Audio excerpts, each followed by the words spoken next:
Are y'all ready to play with flowers? Okay, Bloomerinos, let's have some fun. This is what they call a cloche, and instead of being a full one, it's a half one. And it's got this neat whitewash and this cute little bird on top, but it's kind of on an elevated stand, so it's the perfect place to create a little arrangement in. In this kit, you get this base, and let me show you the beautiful colors we're using with this. We used some beautiful teal in an arrangement we did the other day, and I thought, you know what? I've got to use it again. We've got these gorgeous berries in here. So this is a pretty kind of between turquoise and teal. It's just a really, really pretty color. We're going to have a eucalyptus in here too with a bloom that matches it. So pretty on there.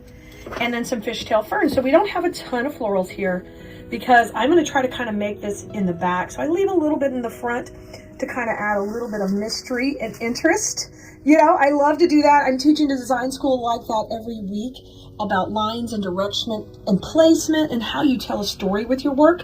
That's exactly what we're going to do here today. So the first thing we're going to do to get started on here is we are going to need a little bit of styrofoam, and this is a particular kind. It's a floral foam, and you can get this at your craft store. It comes in big sheets or smaller blocks, and I work with it in design school all the time, and we save every little bit. So this is just a little block we had left over from another project, and I'm going to give that a dip in my glue, and then we're going to go ahead and place that down on our base. And I'm going to go way back here in the corner because I think it'd be fun to leave a little room, potentially maybe for a candle or something up front, and have a little open space in your design. And sometimes that's important, so that's what we're going to do today. Once our first part is in, we're good to start. We're going to want to grab some of our greenery. In that case, we're going to set our perimeter like we would teach in class when I'm teaching my more advanced students. We're going to do the same thing here. So what I want to do is take 3 pieces and we're going to push these up a little, okay? You can kind of hold it up to your container. There's only so far we can go here till we're going to hit the top of the birdie in the back there. So get them a little shorter than that, push them up because we want them to be nice and full and bushy. So I'm going to trim this part of the bush off. And you will need some wire cutters too. If you don't have some, grab some so you can cut these florals to go in here. So I'm going to take my first piece and just go right here in the back. And I love how it's a little wispy and moving forward. That's excellent. Now I'm going to take my second piece and I'm going to move this one a little bit away from the back. You see how I put a curve on it? Every time you put a piece in your work, you're going to do that. You're going to think about how can I add depth and direction and movement and dimension, depth, dimension, direction, dimension, all the D's. All right, I'm going to come in this other side. Look how pretty that is.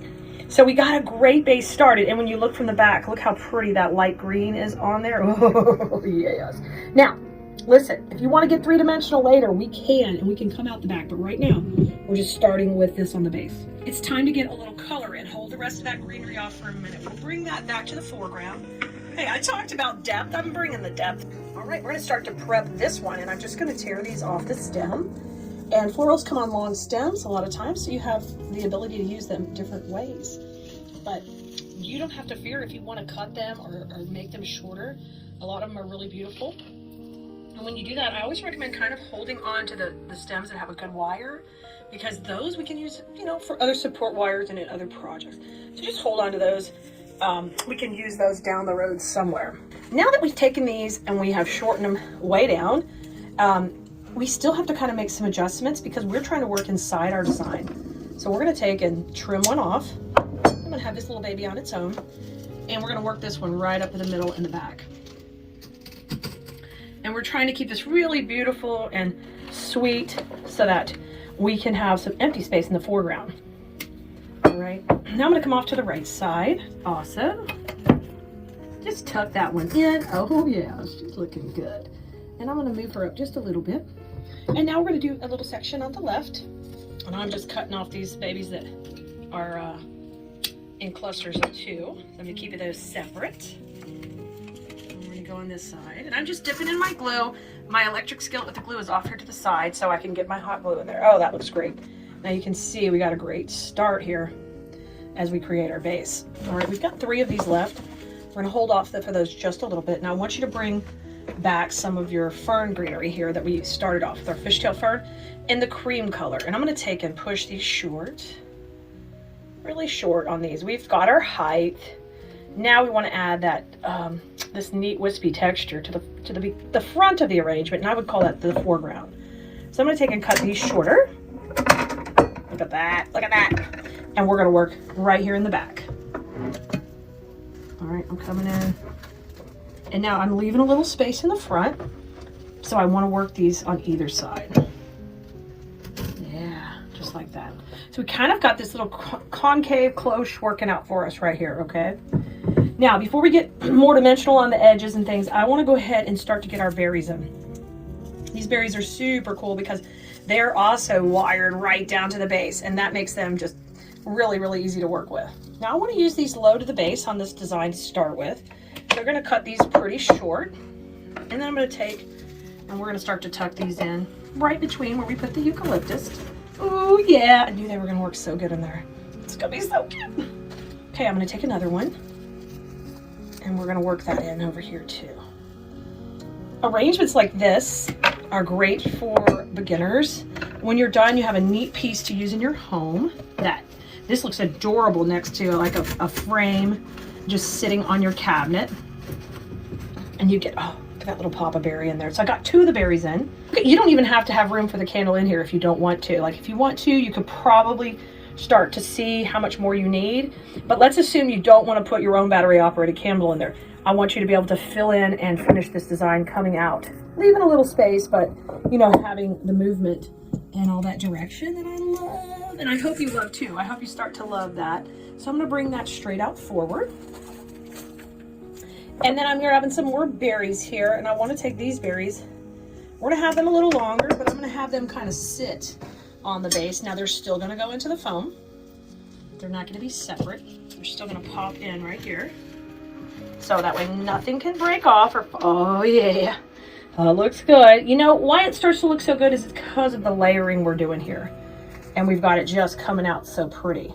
Now, just like if these were growing and they're trying to reach out, I want you to do the same thing here. You know, they're reaching out for the light. They're happy to be in this little cluster, but man, they want to get all that sunshine. Y'all, these are artificial florals, so don't get all crazy on me. They don't really need sunshine. They don't need watering, but I want them to feel like they're real. Let's take another one and come on this left side and open these pretty berries up.